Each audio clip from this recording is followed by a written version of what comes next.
Is the BMW E36 possibly the best platform for a future classic car that you can buy? Well, according to the comments on my last video talking about future classics, it seems like it is. And this is episode 1 of finding the perfect future classic for you. The BMW E36 was introduced in 1990 as a successor to the iconic E30, and it firmly marked the 3 Series leap into the modern era. There was a strong focus on aerodynamics, futuristic styling, and a move to make the 3 Series an even stronger staple in car buyers' vocabulary. And it's safe to say that BMW certainly succeeded, and the love for the chassis seems to be ever growing even 35 years after it was initially launched. That's because the BMW E36 is probably the most versatile platform that there is, especially if you're a young enthusiast. You know, you can get a coupe like this one. You can get a convertible for sunny days like this. If you're a long roof enthusiast, you could also get the Estate. Or if you just have friends, well, you can get the 4-door saloon. But that's not where the range ended though. If you wanted to be really different, you could get the 4-door Bauer convertible, an Alpina version of the E36, or better yet, the Compact. The Compact was essentially BMW's shortened E36 in an attempt to lure hatchback buyers away from the ever-popular Volkswagen Golf. It was a gateway BMW, if you may, and it rounded out the variety within the E36/BMW range. My personal Roman empire, however, is the E36 Compact Ragtop. And that variety of E36 body styles means that there's kind of something for everyone. However, one thing that the E36 didn't get that its predecessor, the E30, did get is all-wheel drive options. Now, if you're a certain type of enthusiast, you'd be quite excited about the fact that these are rear-wheel drive only, because it means that you could build a drift car, a track car, a really good road car that is really well balanced, a race car, or you could maybe just have a little bit of fun on private land. Because one of the benefits of these being rear-wheel drive is the fact that they also have a pretty much near 50-50 weight distribution. But it's not just the body variations that make these exciting for enthusiasts, it's also what's under the bonnet. That's because you could get these E36s with such a variety of engines. This one here is a 323i, meaning it has a 2.5 litre inline-6 engine. And that 323i engine puts out about 170 horsepower. But there's also so many other variations of engines you can get in these. You can get 4 cylinders. The saloons and the Estates came with the 316i engines, the 318i came across the board, 318is, which was the spicy 4-cylinder. In a 6-cylinder realm, you could get the 320i, which is of course a 2 litre, the 323 like the one behind me, which is a 2.5 litre, 328i, 2.8 litre, and the 3 litre M3 and the 3.2 litre M3 Evo. But you could also get the early E36s as a 325i, which essentially came with the E30 325i engine. And for those of you who like economical cars, you could also get a 318 TD or a 325 TDS. Both of which aren't that common here in Ireland. However, that's not where the engine options in these finish. Because these have such aftermarket support and they were used in so many different forms of motorsport, it means that there's every option of engine swap available for these. A V8 swap, or if you want to keep the original lump, you can get a turbo kit for these, which makes these inline-6 engines good for about 350 horsepower. It's the aftermarket support for this car is where it really flourishes. Because there's such a community of these cars, there are so many different options, from cosmetic options to coilovers to different suspension options, even like steering angle kits. And my friend Jack even has a wide body kit on his one and an RB25 under the bonnet. So there's so much you can do with these cars. And I know the E30 that came before it is an iconic car, but arguably this could possibly be even better because it had so many more variations of it made, meaning it was way more ingrained into society and therefore was a lot more accessible for car enthusiasts. Stylistically, I think these have aged so well. Years ago, I wasn't the biggest fan of E36s. I preferred E30s, I preferred E46s. But now, looking at this has such a beautiful 90s kind of styling to it, and especially when it keeps its original amber indicators and original headlights. And they're a very classy car too.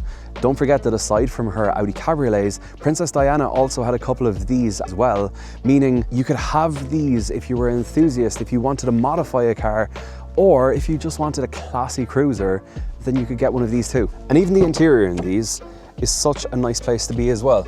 You know, it's very 90s. They have such a refined interior that feels of the era, but at the same time feels timeless and not outdated. Oh, and one thing I won't be able to get across on video is the smell. This car smells a lot like my memories I have of my granddad's Mark IV Golf. So they probably used a very similar glue. You know, looking around, there's no extra frills here. You have a headlight switch.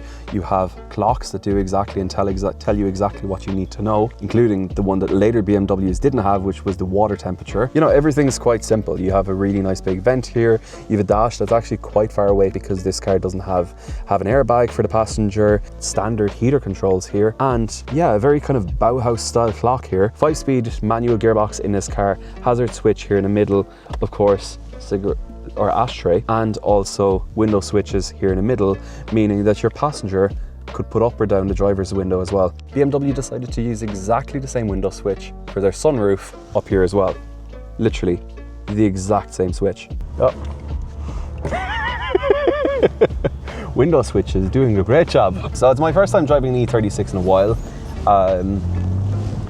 As you know, I drive a 325i E92 as my daily, and I love the look, I love the feel, I love the styling of these E36s. You know, when you're buying the wheel, you do have to remember they are an older car. They are a fairly old school car, and you definitely feel that when you're sat inside here and when you're driving it. It's kind of, in ways, there's a lot of similarities with like my Coupe Quattro in terms of its like road compliance and stuff like that. But so far, quite enjoying it. I do feel a little bit cramped, I will say, just the littlest bit. It's a nice car to drive, to be fair. And power is decent. There's loads of torque in this car, more than enough, because at the end of the day, these are a fairly lightweight car in comparison to modern cars. Donal, the owner of this car, he's sat in the passenger seat holding the camera for me, thankfully. And he's probably going to think that I'm driving like a granny, no matter what I do. But I'm going to be mindful of this car. But we'll give it a little bit of a blast.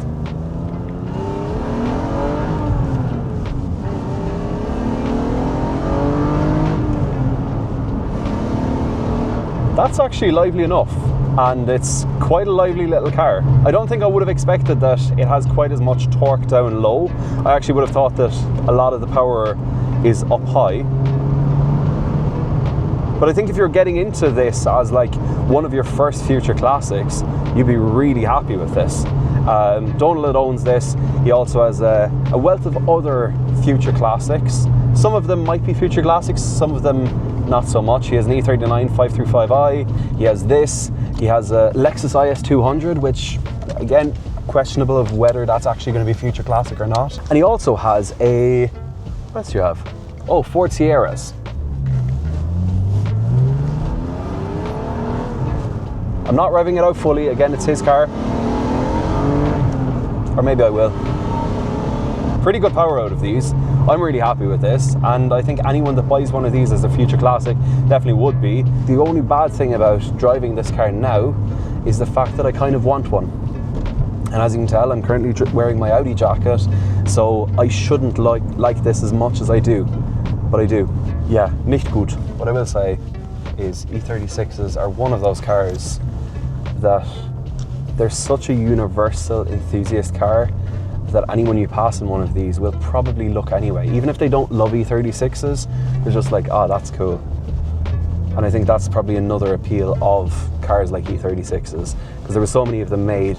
Everyone has their own kind of like image and idea of an E36 in their head. For some, it's, you know, the touring car championship era, the DTM era. For others, it's rally. For others, it's drifting. For others, it's just like their uncle had a 316i and that was the coolest thing ever. So I do think these are probably one of the best future classic platforms that you can get. However, they've kind of gone past that point of being affordable, especially the 6-cylinder ones, which are the ones you really want. The 4-cylinder ones are really cool nonetheless, but unfortunately the 6-cylinder ones, and especially the M3s, are quite a bit out of reach. The one good side though about the E36 is there wasn't much variation in terms of how these cars looked. There was no wide arches or anything like that. And also the E36 M3 also only had the twin tips on one side. So, you know, there's not much differentiation in terms of what they look like, but unfortunately these cars are nowhere near as affordable as they used to be. So the question then might turn to, do you still buy an E36 or do you buy what came after it? E46s are starting to kind of go along the same route, and that's actually why I have this here. My E92. This is my daily. This is a BMW 325i E92, and I use this as my daily, and it has a 2.5 litre inline-six engine that puts out about 218 horsepower through a 6-speed manual. And while these aren't really appreciated just yet, I think over time these will be the one to watch, because under the bonnet these have an N52 engine, which is the last of the really good inline-six engines that are naturally aspirated. We're probably never going to see naturally aspirated engines again, and the ones that came after these, like the N53s, well, they're kind of rubbish. So my bet is on these being, you know, your next kind of affordable future classics. These are still fairly good to get, really reliable, and I really enjoy this car. And a friend of mine, Michał Fidowitz from Candy Showroom, recently actually did a video about E90 N52 engine cars. My personal bet is on the coupe, because I just personally think they look a lot nicer than the regular E90. And if that isn't perfect timing, there's a convertible. So Alwyn, do you think E36s are future classics? Do you think E36s are a future classic? I don't know. She's no Audi convertible, like. So there you have it, Alwyn's take on it. I hope you've enjoyed this video. If you have, please make sure to like, share and subscribe, and we'll talk to you as always in the next video. Cheers, take care, bye bye.